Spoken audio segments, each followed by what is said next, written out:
क्या चंपई सोरेन को झारखंड की चाबी बीजेपी सौंपेगी?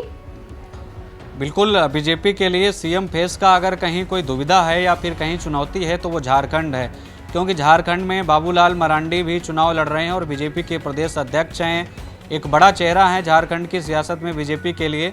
और दूसरी तरफ चंपई को बीजेपी सीएम फेस पर स्वीकारेगी कि नहीं स्वीकार कर पाएगी, ये अभी तो तय नहीं, लेकिन नतीजे तय कर सकते हैं। अगर कोलान के टाइगर दोबारा वो साबित हो पाते हैं, कोलान में कमल खिलाने में कामयाब रहते हैं, तो हो सकता है बीजेपी कुछ विचार करे।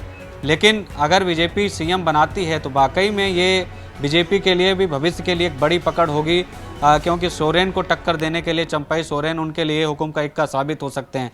लेकिन पहले जनादेश क्या आएगा, सीटें कितनी आती हैं, परिणाम क्या आता है, इसका इंतजार करना पड़ेगा, क्योंकि ये सब आसान नहीं है। और इसीलिए बीजेपी झारखंड में कोई सीएम फेस लॉन्च नहीं किया। और महाराष्ट्र की बात है तो महाराष्ट्र में महायुति में तो पता ही है क्या होना है, वो चुनावी परिणाम के बाद तय हो जाएगा। बिल्कुल रानू, आप नजर बनाए रखिए। फिलहाल के लिए बहुत बहुत शुक्रिया आपका, तमाम बातचीत के लिए, तमाम जानकारी के लिए। तो महाराष्ट्र और झारखंड दोनों ही राज्यों में सत्ता का महासंग्राम लगातार जारी है। सुबह 7 बजे से लगातार दोनों ही राज्यों में वोट डाले जा रहे।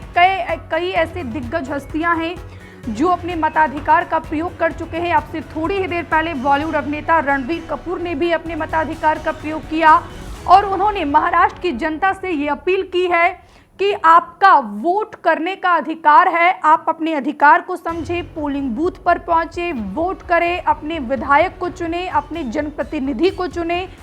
हमसे जुड़े रहने के लिए हमारे YouTube चैनल को सब्सक्राइब करें और नई वीडियो की नोटिफिकेशन के लिए बेल आइकॉन को दबाएं।